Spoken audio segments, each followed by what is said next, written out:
जय हिंद आपको। We study about Darwinism of today. आज हम डार्विनिज्म के बारे में स्टडी करेंगे। Darwin, Charles Darwin and Alfred Wallace. Charles Darwin and Alfred Wallace दोनों ने साथ साथ जो है एक स्टडी किया थ्योरी ऑफ इवोल्यूशन पर। ठीक है, तो थ्योरी ऑफ द इवोल्यूशन पर क्या किया, साथ साथ और इंडिपेंडेंटली वर्क किया। ठीक है, इसके अकॉर्डिंग किस प्रकार से जो है इवोल्यूशन होता है, ओरिजिन ऑफ द स्पीसीज किस प्रकार होती है, इस पर उन्होंने इसके बारे में क्या किया, स्टडी करके जो है हमें बताया।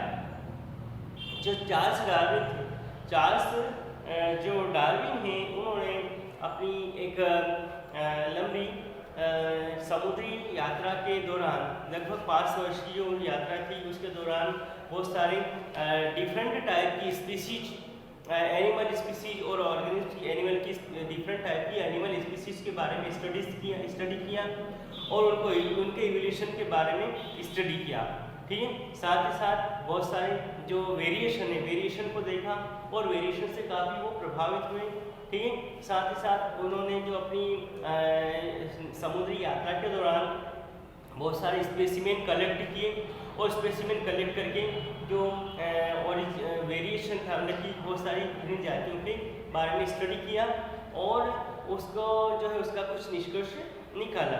ठीक है, और उन्होंने अपने जो भी निष्कर्ष थे या उसके जो रिजल्ट थे, उन्हें the origin of species and natural selection, the origin of species by natural selection के अंदर अकॉर्डिंग क्या किया, प्रतिपादित किया या प्रकाशित किया, जिसमें हम डार्विन के थ्रू किए गए स्टडी या अभ्यास के बारे में हम पढ़ सकते हैं।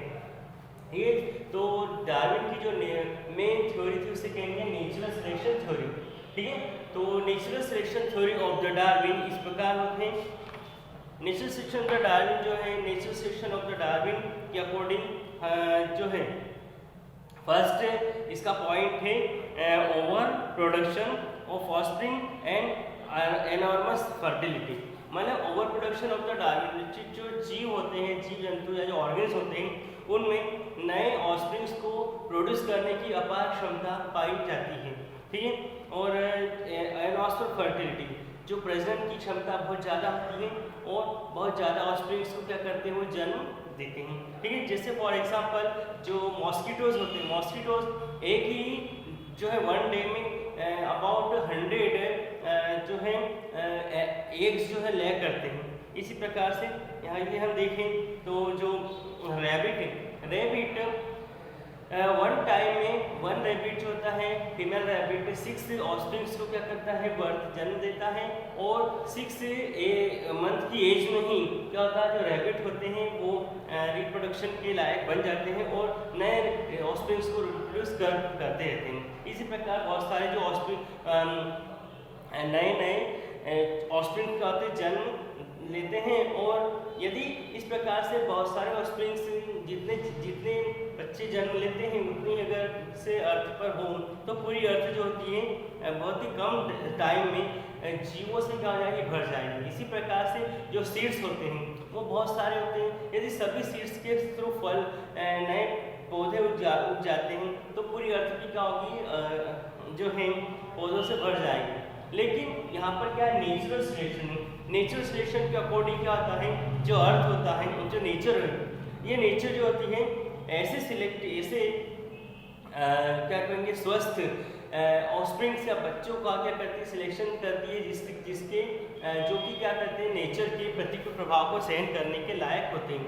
तो डार्विन का नेचुरल सिलेक्शन थ्योरी के अकॉर्डिंग क्या होता है, जो नेचर है वो स्वस्थ और हेल्दी जीवों का, ऑर्गेनिज्म का सिलेक्शन करती है ताकि वो जीवित रहे। ठीक है, अनहेल्दी या जो वीक होते हैं, वीक प्राणी होते हैं या वीक जो ऑफस्प्रिंग्स होते हैं, वो क्या होते हैं, नेचर में अपने आप क्या होते हैं, डिस्ट्रॉय हो जाते हैं या फिर नेचर क्या कर देती है, उन्हें डिस्ट्रॉय कर देती है या नष्ट कर देती है। ठीक है, तो हर एक प्राणी को या हर एक ऑर्गेनिज्म को नेचर के प्रतिकूल प्रभाव को एब्जॉर्ब करने के लिए, सहन करने के लिए स्वयं में क्या करना पड़ता है, एडॉप्टेशन लाना पड़ता है या अनुकूलन लाना पड़ता है। यदि जो ऑर्गेनिज्म अपने स्वयं के बॉडी को एडॉप्ट कर लेता है, नेचर के प्रतिकूल प्रभाव को सहन करने के लिए एडॉप्ट कर लेता है, तो वो सर्वाइव कर सकता है और जी पाता है। यदि एडॉप्ट नहीं कर पाता या अनुकूलन नहीं हो पाता है तो वो अपने आप ही क्या होता है, डिस्ट्रॉय हो जाता है या नेचर उसे क्या कर देती है, डिस्ट्रॉय कर देती है। यही क्या होती है डार्विन की नेचुरल सिलेक्शन थ्योरी है। और डार्विन की नेचुरल सिलेक्शन थ्योरी में कौन कौन से पॉइंट के अकॉर्डिंग हम इसका आगे स्टडी कर सकते हैं, वो पॉइंट्स मैंने आपको बताया। जैसे फर्स्ट पॉइंट में है ओवर प्रोडक्शन। ओवर प्रोडक्शन के अकॉर्डिंग क्या होता है, जो भी ऑर्गेनिज्म होते हैं उनमें रिप्रोडक्शन की पार क्षमता होती है और बहुत ज़्यादा मात्रा में क्या करते हैं, संख्या में ऑस्प्रिंग्स को रिप्रोड्यूस करते हैं। लेकिन इतने ज़्यादा ऑस्प्रिंग्स होते हैं वो नेचर में रियल में क्या होते हैं, सर्वाइव नहीं कर पाते, उसमें से बहुत सारे क्या होते हैं, डिस्ट्रॉय हो जाते हैं। ठीक है, भूख मतलब कि भोजन की कमी की वजह से नष्ट हो जाते हैं, या अदर ऑर्गेनिज्म जो होते हैं, अदर जीव जंतु उन्हें मार डालते हैं, या ठंड की वजह से या जो है मौसम के प्रतिकूल प्रभाव की वजह से नष्ट हो जाते हैं। ठीक है, उसमें से कुछ ही जो जीव होते हैं वो सर्वाइव कर पाते हैं, जो कि क्या होते हैं, सक्षम होते हैं या फिट होते हैं। ठीक, ये इसका नेचुरल सिलेक्शन थ्योरी का फर्स्ट पॉइंट है। ठीक है, जिसमें हमने रैबिट का एग्जाम्पल लिया है। सेकेंड है स्ट्रगल ऑफ द एक्सिस्टेंस। क्या होता है स्ट्रगल? अब नेचुरल सिलेक्शन के अकॉर्डिंग क्या होता है, स्ट्रगल होता है। स्ट्रगल में अगर बहुत सारे ऑफस्प्रिंग से बहुत सारे यहाँ पर संतानें होती हैं, तो क्या होता है, भोजन के लिए स्ट्रगल होता है, रहने के लिए या आवास स्थान के लिए स्ट्रगल होता है। ठीक है, हैबिटेट के लिए स्ट्रगल होता है, या आपस में क्या होती है, संघर्ष होता है, लड़ाई होती है। भोजन की मात्रा कम है, इसलिए ज़्यादा प्राणी खाने वाले, तो उनके बीच क्या होता है, स्ट्रगल होता है, संघर्ष होता है। उसमें उस संघर्ष में जो जीतता है वही क्या होता है, सर्वाइव कर पाता है। ठीक है, जो कमज़ोर होता है वो क्या होता है, डिस्ट्रॉय हो जाता है या नष्ट हो जाता है। साथ ही साथ साथी जीव के लिए, जो साथी मतलब कि मेल फीमेल के लिए क्या होता है, स्ट्रगल होता है। रिप्रोडक्शन के लिए भी यहाँ पे स्ट्रगल होता है। तो स्ट्रगल में जो जीतता है वही क्या होता है, सर्वाइव करता है। ठीक है, ये जो स्ट्रगल होता है 2 टाइप का होता है, इंट्रा स्पीसीज स्ट्रगल और इंटर स्पीसीज स्ट्रगल। तो इंट्रा में क्या होता है, इंट्रा स्पीसीज और स्ट्रगल में एक ही जाति के जीवों के बीच स्ट्रगल होता है। साथ ही साथ क्या होता है, वेरियस टाइप विभिन्न प्रकार की जाति के जीवों के बीच भी क्या होता है, स्ट्रगल होता है। ठीक है, इस प्रकार से यहाँ इस स्ट्रगल में जो जीतता है वही क्या होता है, सर्वाइव कर पाता है, इस डार्विन की नेचुरल सिलेक्शन थ्योरी के अकॉर्डिंग। ठीक है, तो नेचुरल सिलेक्शन थ्योरी के का जो है निष्कर्ष या रिजल्ट यही होता है, या उसका मीनिंग कि इस नेचर में जो प्राणी सर्वाइव करता है वो स्ट्रगल के थ्रू ही क्या होता है, सर्वाइव कर पाता है। ठीक है, नेचर उसी को जीवित रहने देती है जो स्ट्रगल करने में सक्षम होता है। यह जो नेचर के प्रतिकूल प्रभाव को सहन करने में सक्षम नहीं होता है वो डिस्ट्रॉय हो जाता है। ठीक है, अब नेक्स्ट इसका जो पॉइंट है वो है variation and heredity. Variation and heredity generally क्या होता है, स्ट्रगल जब होता है तो एडॉप्टेशन होता है। एडॉप्टेशन के ड्यूरेशन में क्या होता है, नए नए कैरेक्टर्स आते हैं, बॉडी में प्रोड्यूस होते हैं, वे जो है नेचर के या वातावरण के इफेक्ट की वजह से। ठीक है, जिससे क्या होता है, नए जो ऑस्प्रिंग्स होते हैं वो अपने पेरेंटल ऑस्प्रिंग्स से क्या होते हैं, डिफरेंट दिखाई देने लगते हैं और वेरिएशन या विभिन्नता आती जाती है। ठीक है, ये विभिन्नताएं यदि यूजफुल वेरिएशन है, उपयोगी लक्षण है, तो उपयोगी लक्षण उससे सर्वाइव करने में हेल्प करेंगे। ठीक है, अनुपयोगी लक्षण जो होते हैं, जो कि यूजफुल नहीं है, यूजलेस होते हैं, वो उसे सर्वाइव करने में बाधा पहुंचाते हैं, इसलिए वो डिस्ट्रॉय हो जाते हैं। ठीक, नेक्स्ट है survival of the effect of the natural selection.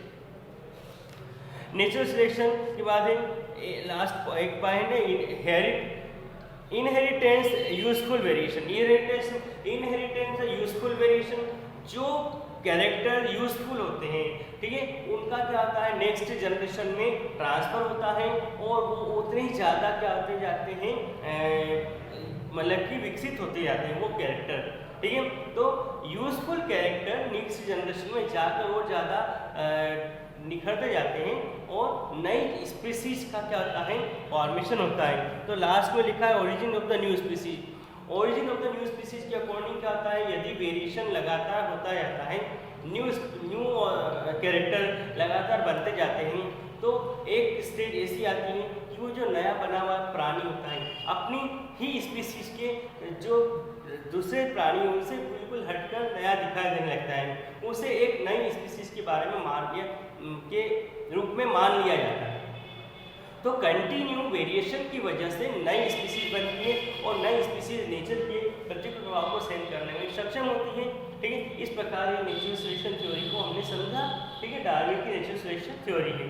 Okay, जय हिंद, ऑल ऑफ यू, ठीक है। Study yourself and learn this topic. Thank you.